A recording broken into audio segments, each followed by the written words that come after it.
Gabriel Garcia Marquez's 100 Years of Solitude, 1967, is a seminal work of Latin American literature, a magnificent spiraling saga that tells the multi-generational history of the Buendía family and the mythical town they found, Macondo. Translated by Gregory Rabassa, the novel spans a century, blending the mundane with the miraculous in the style known as magical realism. Time in Macondo is not linear. It is cyclical, characterized by a relentless repetition of names, personality traits, mistakes, and, most tragically, the theme of solitude that haunts every generation.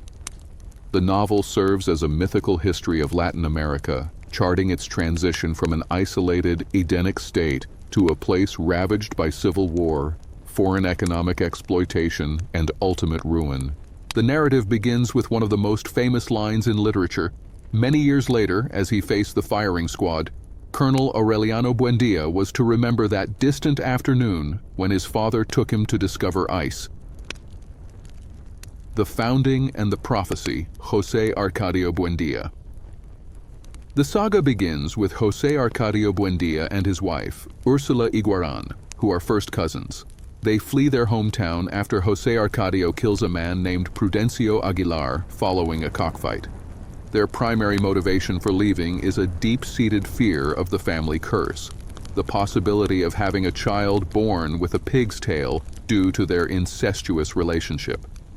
Driven by a vision he has while sleeping by a river, José Arcadio Buendía founds the town of Macondo, a remote, utopian settlement initially isolated from the rest of the world.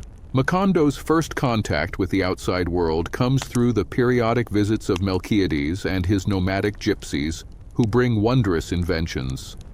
José Arcadio Buendía, an impulsive visionary patriarch, becomes obsessed with these wonders, dragging his family's finances into ruin while attempting to unlock the secrets of magnets, telescopes, and alchemy.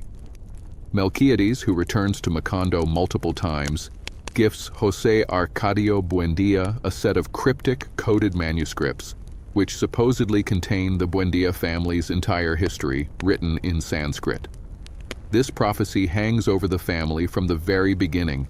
The Buendía family expands with the birth of their two sons, José Arcadio, who is large, impulsive, and physical, and Aureliano D., who is solitary, precise, and intellectual, a duality that will repeat across generations.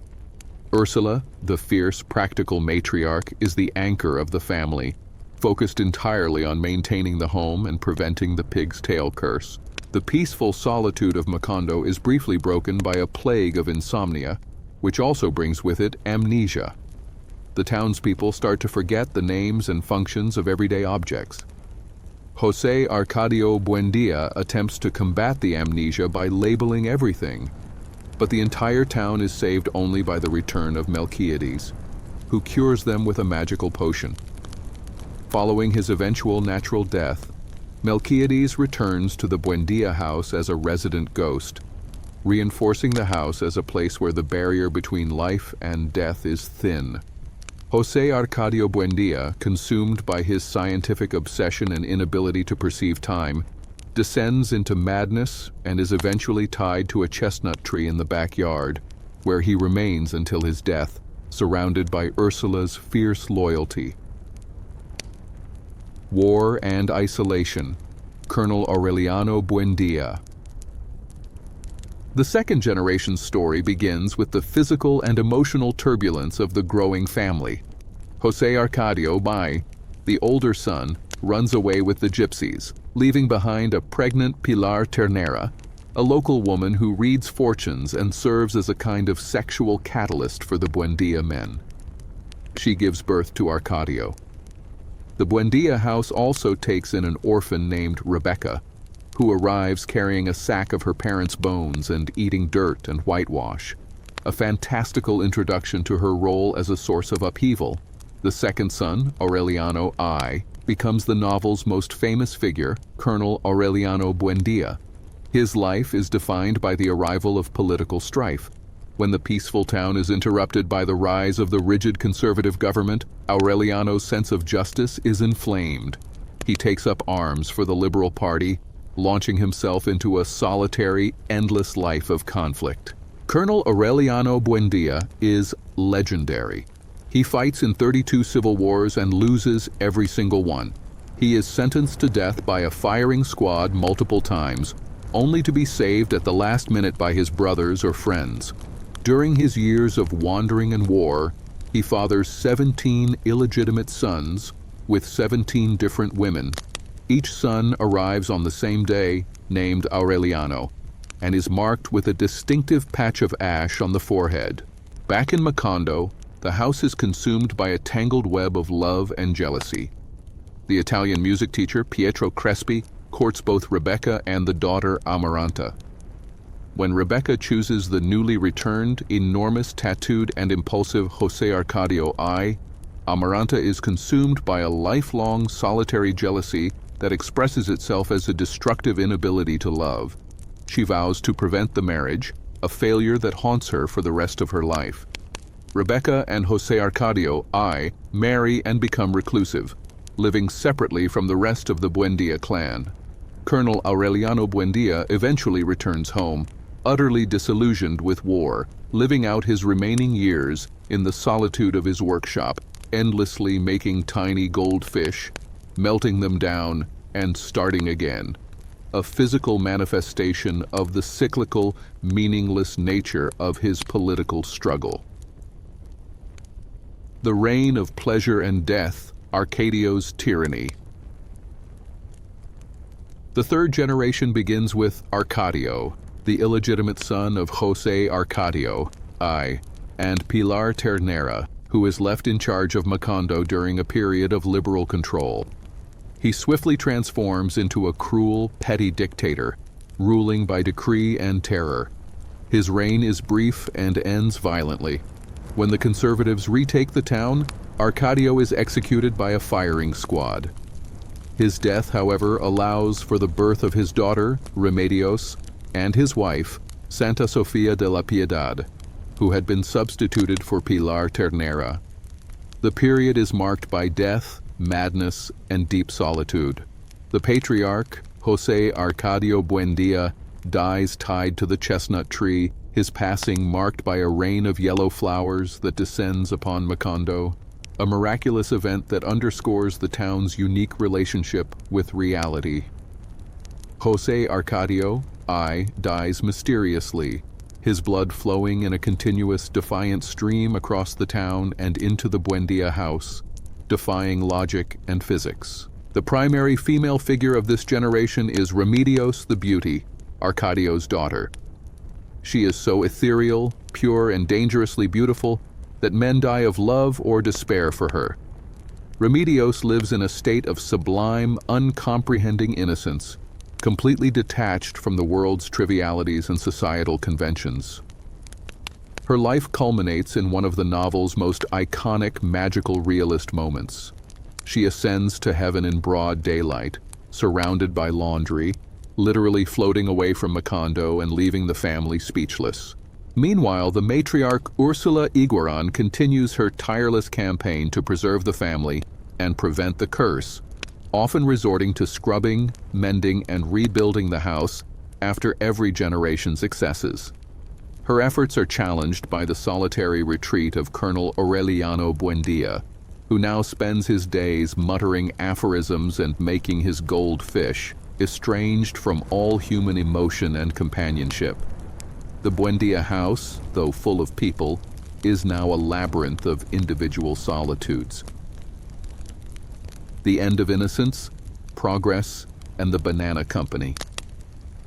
The fourth generation is defined by the intrusion of the outside world, bringing both superficial progress and profound moral decay.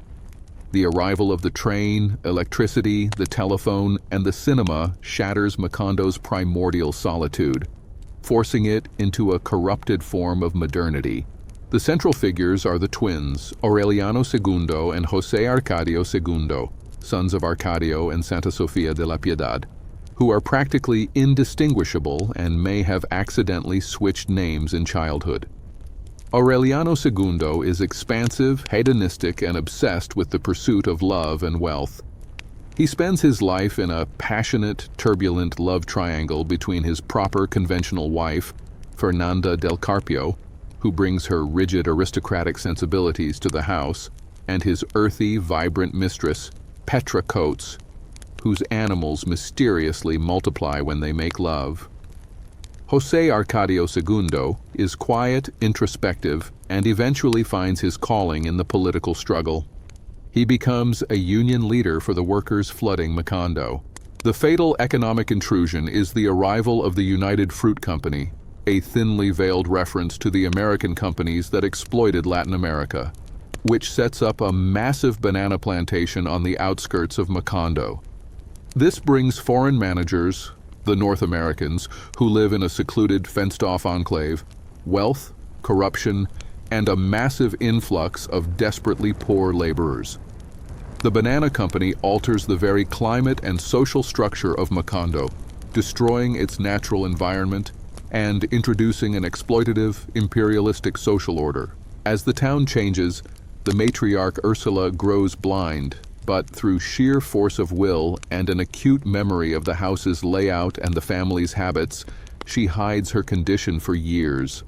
Her life, now spanning well over a century, is a testament to the family's durability. But she is unable to stop the encroaching forces of history. The increasing separation and spiritual emptiness among the family members herald the inevitable reckoning. The massacre and the 5-year reign, collective amnesia. The conflict between the banana company and the workers culminates in a massive strike.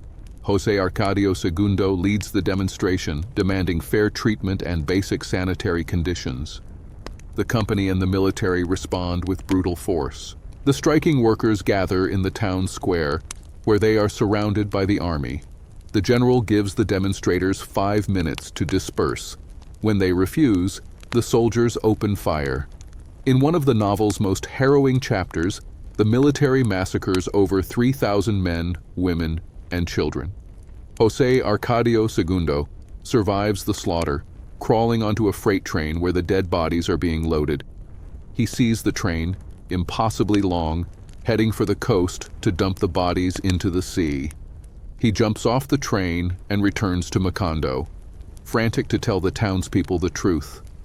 However, the military and the government have orchestrated a chilling cover-up. They have erased the event from history, convincing everyone that nothing happened. José Arcadio II is branded a madman, as the townspeople, including the Buendías, choose the comfort of collective amnesia over the terrifying truth. The massacre is immediately followed by a devastating, continuous 5-year reign. The flood is a biblical event, a physical manifestation of the divine wrath and the cleansing power of nature against the human atrocities committed in Macondo.